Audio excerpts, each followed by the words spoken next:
all, welcome back to Tap to Learn. I hope you all are healthy and safe at your places.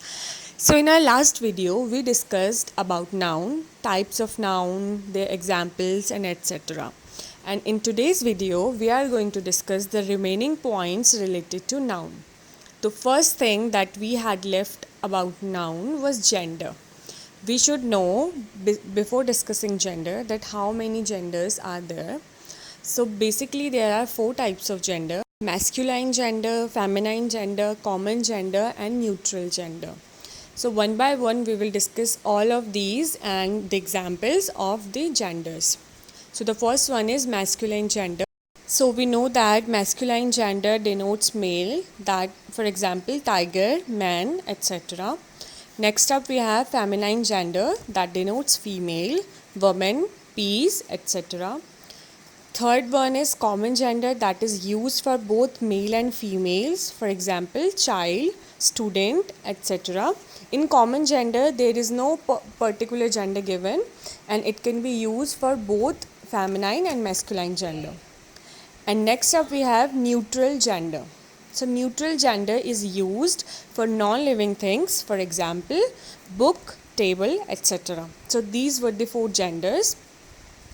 Now we will discuss few examples of masculine and their feminine genders. The first one is nephew, that means bhanja ya bhatija, and its feminine is niece, bhanji ya bhatiji.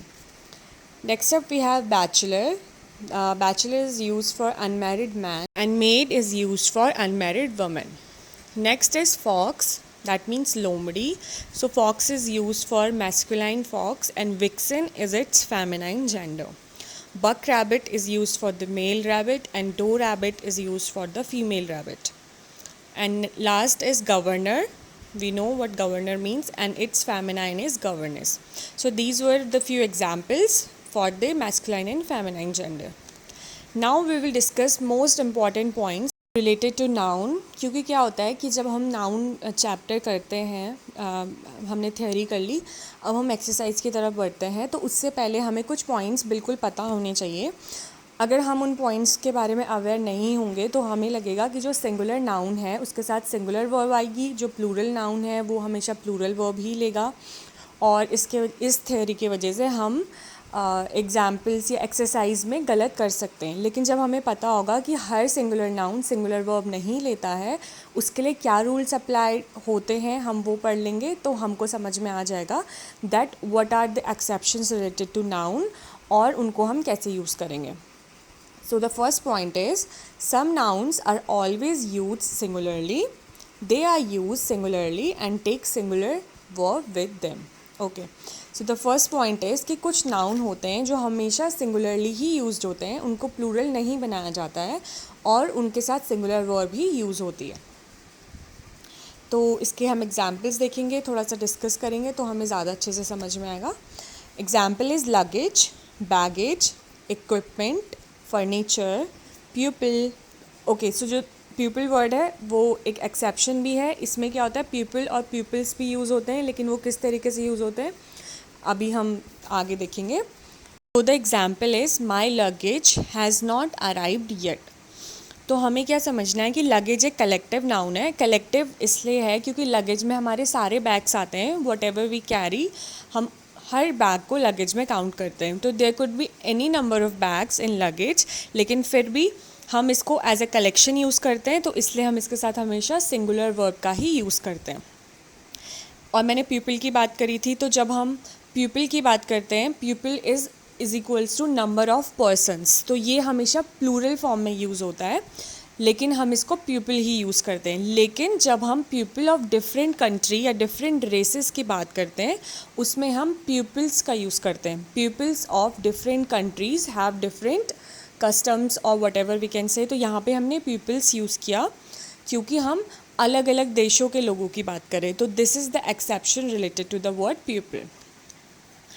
Next up we have, some nouns are plural in form but singular in meaning. तो कुछ noun ऐसे होते हैं कि जो हम पढ़ेंगे जब हम उनको, तो हमें लगेगा okay these are plural in form but they are singular in meaning. For example news, measles, ethics, etc. Measles एक बीमारी होती है, न्यूज़ हमको पता है, ethics is our moral values. तो ये सब इनके साथ हम वर्ब सिंगुलर यूज़ करते हैं, लेकिन इनको हम हमेशा प्लूरल बोलते हैं. For example, mathematics is a very interesting subject. Okay, I don't feel so but it is. So mathematics एक सब्जेक्ट का नाम है, लेकिन हम उसके साथ एस यूज़ करते हैं. इन स्पाइट ऑफ दैट हमने जो वर्ब यूज़ करा that is singular. Next up we have some nouns are plural in form and take plural verb with them. कुछ नाउन ऐसे होते हैं जो प्लूरल फॉर्म में ही होते हैं और उनके साथ जो वर्ब यूज़ होती है वो भी प्लूरल ही यूज़ होती है. Examples, acids, tongs, pants, etcetera. Tongs mean चिमटा होता है. Example, alms were given to the beggars. Alms मतलब भिक्षा को हम आर्म्स कहते हैं. ALMS, आर्म्स मीन्स भिक्षा. तो ये जो वर्ड्स होते हैं ये सिंगुलर नहीं होते हैं, प्लूरल ही फॉर्म में यूज़ होते हैं और इनके साथ जो वर्ब यूज़ होती है दैट इज़ ऑल्सो प्लूरल. एक और एग्जाम्पल ले लेते हैं, wages are paid in cash. Next up we have some nouns are singular in form but plural in meaning. Okay, तो कुछ नाउन ऐसे भी होते हैं जो कि पढ़ने में तो सिंगुलर फॉर्म होती है लेकिन हम उनको प्लूरल वर्ब के साथ यूज़ करते हैं. और बेसिकली ये वो वाले नाउन्स होते हैं जो कि कलेक्शन की बात कर रहे होते हैं, तो हम इनको सिंगुलर फॉर्म में बोलते हैं या यूज़ करते हैं लेकिन प्लूरल इनकी मीनिंग निकलती है. For example, cattle, police, people, etcetera. Example, एक सेंटेंस एग्जाम्पल ले लेते हैं, cattle are grazing in the field. तो कैटल एक सिंगुलर वर्ड लगता है लेकिन ये एक कलेक्शन होता है of domestic animals, we know. तो हम इसके साथ आर का यूज़ करते हैं, that is a plural verb. Next up we have some nouns are used in both singular and plural form in the same way. तो इस वाले पॉइंट के लिए हमें सिर्फ ये समझना ज़रूरी होता है कि यहाँ पे हम किस कंटेक्स्ट में बात करें, whether it's used in singular form और प्लूरल फॉर्म, क्योंकि उस पर्टिकुलर वर्ड में कोई भी चेंज नहीं आता है. एग्जाम्पल ले लेते हैं, there are 2 fish in the pond. 2 fish हैं but we don't use fishes, हम सिर्फ फिश बोलते हैं. Next up is there is only 1 fish of yellow colour. तो यहाँ पे हमने एक फ़िश की बात करी तभी भी हमने वर्ड फ़िश ही यूज़ करा. जब हमने 2 फिश की बात करी थी तो भी हमारा जो वर्ड था वो फ़िश ही था.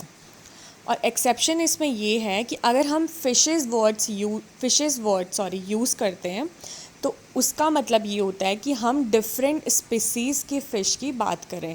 जैसे कि हम पीपल के लिए बोलते हैं, पीपल के साथ अगर हमने एस लगाया इट मीन्स डिफरेंट रेसेस या डिफरेंट कंट्रीज़ के पीपल की बात हो रही है. जब हम फ़िश या फिशेस की बात करते हैं तो fish means number of fishes, कितनी भी हो सकती है. और फिशेस अगर हम यूज़ कर रहे हैं it means we are talking about the fishes of different species. There are different fishes in the aquarium, क्योंकि इसकी स्पीसीज़ अलग अलग होती है तो we can use fishes there. Last but not the least point is some nouns have different meaning in singular form and different in plural form. Okay, this is the most important point.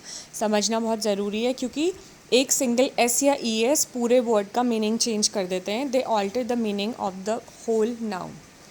So let's understand it with few examples. First one is pain and pains. तो pain meaning हमें पता है होता है sufferings, दुख या दर्द जिसे हम कहते हैं. Pens can be its plural form और according to the noun used, और पेन्स का मतलब होता है एफर्ट्स. तो इससे हमें क्या पता चलता है कि हमने जब उसका प्लूरल फॉर्म बनाया है तो उसके डिफरेंट मीनिंग्स निकल के आ गए. अनलाइक कि जो मतलब सिंपल नाउन्स होते हैं जिसमें हम एस या ई एस लगाने के बाद उनको सिर्फ प्लूरल बना देते हैं और मीनिंग उनका सेम रहता है. तो इन नाउन्स में क्या होता है, प्लूरल बनाने पे इन नाउन्स की मीनिंग चेंज हो जाती है.